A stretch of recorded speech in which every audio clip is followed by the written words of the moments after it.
મૌદાનગર ફરી એકવાર ચર્ચામાં। આ વખતે કારણ છે એક ચોંકાવનારો કિસ્સો, જેમાં અસામાજિક તત્વોએ ન માત્ર કાયદાને ઠેંગો બતાવ્યો, પણ સાંપ્રત ન્યૂઝના પત્રકારને ખુલ્લેઆમ ધમકી આપી। શું છે આખી ઘટના, આવો જાણીએ। આ લુખ્ખા તત્વોનો આતંક અને પોલીસની કાર્યવાહીની સંપૂર્ણ વિગત। નમસ્કાર, હું છું બ્રિજેશ પરમાર।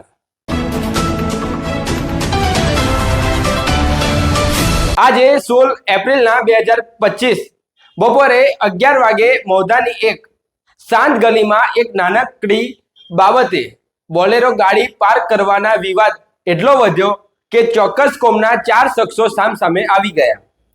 ફરિયાદીએ 4 આરોપીઓ સાહિલ અખ્તર, શોએબ અખ્તર, હુસેન મલેક એજાજ ઉર્ફે અજ્જુ સાબિર હુસેન મલેક અને અતિક ભુરાભાઈ ટેમ્પીવાળો વિરુદ્ધ મૌદા પોલીસ સ્ટેશનમાં ફરિયાદ નોંધાવી। મૌદા પોલીસે તુરંત જ એક્શન લીધું અને સાહિલ અખ્તર તથા સોહેલ અખ્તરની ધરપકડ કરી, પરંતુ બાકીના 2 આરોપીઓ એજાજ અને અતિક ઘટના સ્થળેથી ફરાર થઈ ગયા। જાણે કાયદો તેમના માટે મજાક હોય।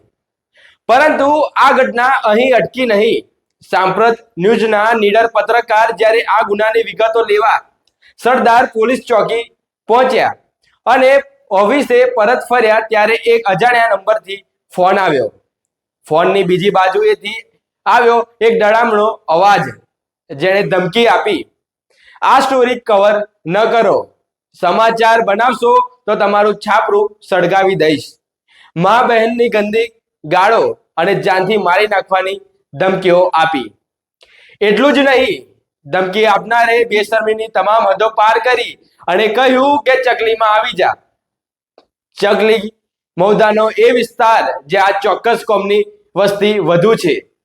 આ વિસ્તારમાં અસામાજિક તત્વોનો આતંક એટલો છે કે સામાન્ય નાગરિકો અહીં પગ મૂકતા પણ ડરે છે। આ લોકો એવું માને છે કે તેઓ કાયદાથી ઉપર છે। એક સામાન્ય માણસ આ લુખ્ખા તત્વો સામે ઊભો રહે તો તેની જાનનું જોખમ છે, અને હવે આ ગુંડાઓએ પત્રકારોને પણ નિશાન બનાવવાના શરૂ કર્યા છે।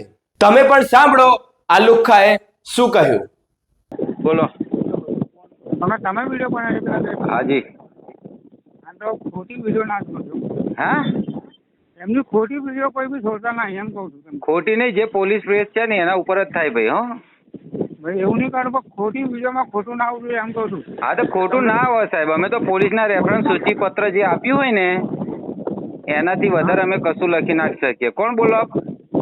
હું એનો બાપુ જ બોલું છું। હા તો અને અકર બરફવાળો જ બોલું છું, એમ કહું ખોટી વિડીયો છોડતા નહીં, તો હું તમને કહું છું। અરે પણ તમે મને કોણ કહેનાર? તમે મને કોણ કહેનાર? હા તો વાંધો નહીં, છોડો, પછી જે થશે તમે જોઈ લેજો, બરાબર? એટલે ભાઈ, ઓ ભાઈ, શું કરીશ? શું કરીશ તો પછી જોઈ લેજો। શું કરીશ ભાઈ, ખાલી વિડીયો છોડી દેવો। અરે આ છૂટ્યો 2 મિનિટમાં ભાઈ। આ છાપરું નહીં રહે, અરે બરાબર ને? અરે આ 2 મિનિટમાં છૂટ્યો। ઓ ભાઈ, લુખ્ખાગીરી બીજે કરજે તું, જે હોય એ ડોન।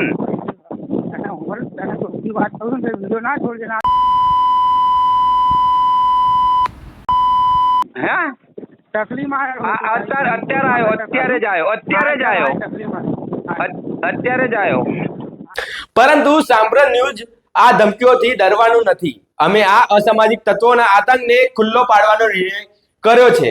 અમે આ ધમકીનું રેકોર્ડિંગ મૌદા પોલીસને સોંપ્યું છે અને ગુંડાઓ સામે ફરિયાદ નોંધાવી છે। સુપ્રીમ કોર્ટનો સ્પષ્ટ આદેશ છે કે પત્રકારને સમાચાર લખતા કે પ્રસારિત કરતા રોકી શકાય નહીં। છતાં આ લુખ્ખા તત્વો ખુલ્લેઆમ ધમકીઓ આપી રહ્યા છે, કારણ કે તેઓ માને છે કે કાયદો તેમનું કંઈ બગાડી શકતા નથી। આ ઘટના મૌદાના દરેક નાગરિક માટે એક ચેતવણી છે। આજે પત્રકારને ધમકી, કાલે કોઈ સામાન્ય વ્યક્તિ આ ગુંડાઓનો શિકાર બની શકે છે। આ અસામાજિક તત્વોની હરકતોના કારણે આખી કોમ બદનામ થઈ રહી છે। મૌદાના લોકો આજે ડરના ઓથાર હેઠળ જીવે છે, પરંતુ આ ડર હવે સહન નહીં થાય। સાંપ્રત ન્યૂઝ આ લડાઈને આગળ લઈ જશે, કારણ કે સત્ય ક્યારેય ડરતું નથી। મૌદા પોલીસે આ ફરિયાદના આધારે આગળની કાર્યવાહી હાથ ધરી છે। પરંતુ આ ઘટનાએ એક મોટો સવાલ ઉભો કર્યો છે કે શું મૌધામાં કાયદો હજુ પણ આ ગુંડાઓની ગુલામી કરશે કે પછી ન્યાયની જીત થશે?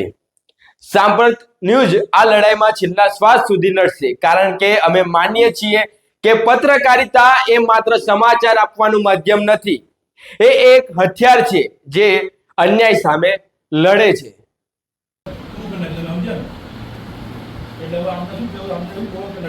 મૌધા હવે ચૂપ નહીં રહે. આ લડાઈમાં સાંપ્રત ન્યૂઝ તમારી સાથે છે. અમારી સાથે જોડાઓ. આ અસામાજિક તત્વોનો આતંક સામે અવાજ ઉઠાવો. આ સ્ટોરીને શેર કરો. મૌધાને આ ગુંડાગીરીથી મુક્ત કરવામાં અમારો સાથ આપો.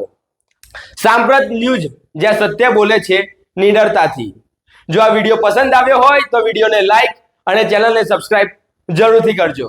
ધન્યવાદ.